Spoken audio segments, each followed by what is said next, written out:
श्री स्वामी समर्थ ज्ञानदान भाग 1 मध्ये ऋणमुक्ती आर्थिक प्राप्तीसाठी करावयाची उपासना।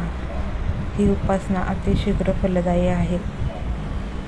उपासना करताना नित्य म्हणजे तुमच्या देवघरामध्ये स्वामींची मूर्ती किंवा फोटो दोन्हींची पूजा रोज झालीच पाहिजे।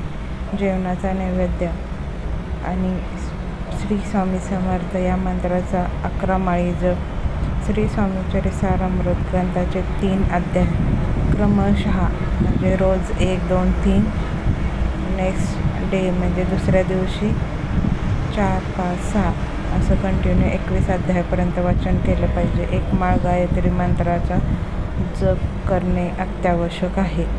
त्याचप्रमाणे केंद्रामध्ये वर्षभरामध्ये 2 उत्सव होतात। एक आहे गुरुपौर्णिमा, श्री स्वामी समर्थ महाराज पुण्यतिथी, श्री दत्त जयंती उत्सव। तरी हे उत्सव चुकवू नयेत। या दिवशी भरपूर याग होतात आणि त्याचे फायदे खूप आहेत। त्याचप्रमाणे आर्थिक प्राप्तीसाठी शीघ्र फलदायी उपासना। घरामध्ये एक कमळात आसनस्थ असलेला लक्ष्मीचा फोटो असावा। हा फोटो देवघरात पूजू नये किंवा उभी लक्ष्मी असू नये। त्या लक्ष्मी मातेचे चरण कमळाच्या म्हणजे लक्ष्मी मातेचे जे पाय आहेत ते कमळाच्या पाकळ्यांच्या आतमध्ये हवेत, ते दिसले नाही पाहिजे। आणि 4 हत्ती सुवर्ण कलशेत सोंडेत धरून लक्ष्मीवर अमृत वर्षाव करत असलेलाच फोटो घरामध्ये आणून त्याची पूजा करायची आहे। त्यानंतर नागकेशर जे खड्या मसाल्यामध्ये असतं, नागकेशर ते 1 किंवा 7 घेऊन त्याच्यावर ऋग्वेद ऋचा 3 वेळा म्हणून ते नागकेशर पिंडीवर व्हायचे आणि नमस्कार करायचा आहे। ही ऋचा 3 वेळा ऋग्वेद ऋचा 3 वेळा म्हटल्यावर एक रुद्र पठणाचे फळ लाभते।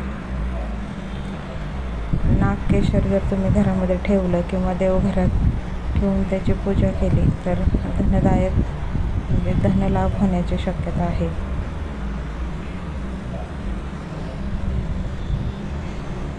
श्री स्वामी समर्थ ही ऋग्वेद ऋचा आहे, ती तुम्हाला व्हिडिओच्या शेवटी मी दिलेली आहे।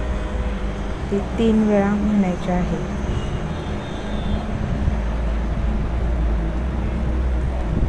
त्याचप्रमाणे घरामध्ये जे श्रीयंत्र असेल त्या श्रीयंत्रावर लक्ष्मीच्या 12 नावांनी 12 फुले किंवा अखंड अक्षदा, फुलं नसेल तर तुम्ही अक्षदांचा उपयोग करा।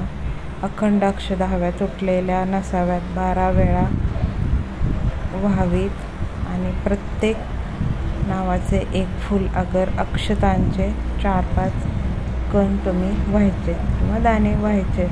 देवघरात श्रीयंत्र नसेल तर कुलदेवीचा टाक असेल त्यावर तुम्ही किंवा लक्ष्मीची मूर्ती असेल त्यावर जर तुम्ही वाहिलं तांदूळ किंवा फूल तरी चालेल। देवघरात श्री स्वामी समर्थ महाराजांच्या नावाने एक डब्बा ठेवायचा आहे। त्याच्यामध्ये तुम्ही रोज काही पैसे टाकायचे, न मोजता तुमच्या पगारातले काही पैसे त्याच्यामध्ये ठेवा। तर त्या डब्यामधला ₹1.25 काढून तुम्हाला गाईच्या तुपाचे 2 ते 3 थेंब प्रथम कुलदेवतास नमस्कार करून आहुती देऊन स्वाहाकार करायचा। नंतर देवतास नावाने नमस्कार करून स्वाहा म्हणजे तुमचे जे कुलदेवता आहे त्यांचे नाव घ्यायचं। आमचे तुळजाभवानी माता आणि खंडेराय महाराज आहे तर खंडेराय महाराज, त्या दोघांचाही जय जयकार करायचा। तर तो जय जयकार कसा करायचा ते तुम्ही केंद्रामध्ये जेव्हा याल तेव्हा तुम्हाला माहीत होईल किंवा आपल्या चॅनलवर व्हिडिओ आहेत जय जयकार कसा करायचा ते तुम्ही पाहायचं आहे। आणि तुम्हाला हे ऋणमोचक गणेश स्तोत्र, लक्ष्मीची 12 नावे आणि मूळ गायत्री मंत्र त्याची